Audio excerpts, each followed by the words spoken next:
Railway station था, शोर से भरा हुआ।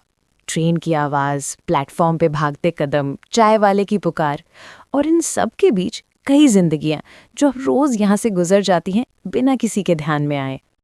ज्यादातर लोग उसकी तरफ देखते भी नहीं थे। कुछ लोग सिक्का फेंक देते, कुछ मुंह फेर लेते और कुछ नफरत से कहते, काम क्यों नहीं करती। लेकिन कोई नहीं जानता था कि वो औरत काम से नहीं, दर्द से टूटी हुई थी। वो रोई नहीं, क्योंकि वो रोना बहुत पहले छोड़ चुकी थी। उसकी आंखों में दर्द था, लेकिन उस दर्द के पीछे एक राज छुपा था। एक छोटा सा घर था, गरीबी थी लेकिन इज्जत थी। वो पढ़ाई में तेज थी। उसकी माँ कहती थी, बेटी एक दिन बड़ा अफसर बनेगी तू, और वो मुस्कुरा देती थी। लेकिन एक रात रेलवे ट्रैक पर हादसा हुआ। उसके पिता वापस घर नहीं लौटे।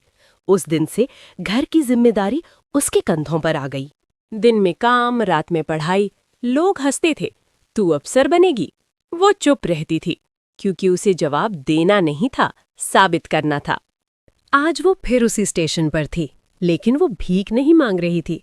वो देख रही थी कौन इंसान है और कौन सिर्फ कपड़े देखकर फैसला करता है। अचानक सरकारी गाड़ी आई, पुलिस उतरी और वही औरत धीरे से खड़ी हुई, साड़ी ठीक की और बोली, मैं इस जिले की डीएम हूँ। प्लेटफॉर्म पर सन्नाटा छा गया। गरीबी पाप नहीं है, लेकिन गरीब समझकर अपमान करना सबसे बड़ा पाप है। वो उसी आदमी की तरफ मुड़ी जिसने कटोरा ठोकर मारा था। वो आदमी सिर झुकाए खड़ा था। आज उसे समझ आया, इंसान की औकात उसके कपड़ों से नहीं होती। पूरा प्लेटफॉर्म कुछ सेकंड के लिए थम गया। जिस औरत को सबने ठुकराया, वो जिले की कलेक्टर निकली। हवा भी जैसे रुक गई थी।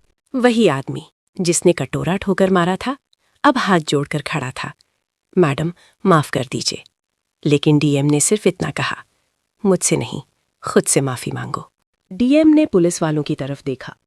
जब कोई कमजोर दिखता है तो क्या उसे इंसान समझना बंद कर देते हो? किसी के पास जवाब नहीं था। पास ही एक बूढ़ी औरत बैठी थी। डीएम उसके पास झुकी, माँ, खाना खाया?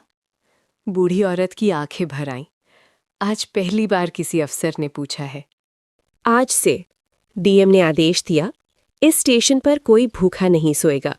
हर बेसहारा का डेटा बनेगा। खबर फैल गई, मीडिया पहुंच गई, लेकिन डीएम ने कहा, ये स्टंट नहीं है, ये सिस्टम की परीक्षा थी। रात में वो अकेली बैठी थी, उसी कटोरे को टेबल पर रखा था। धीरे से बोली, आज समझ आया, गरीबी नहीं, सोच गरीब है। अगले दिन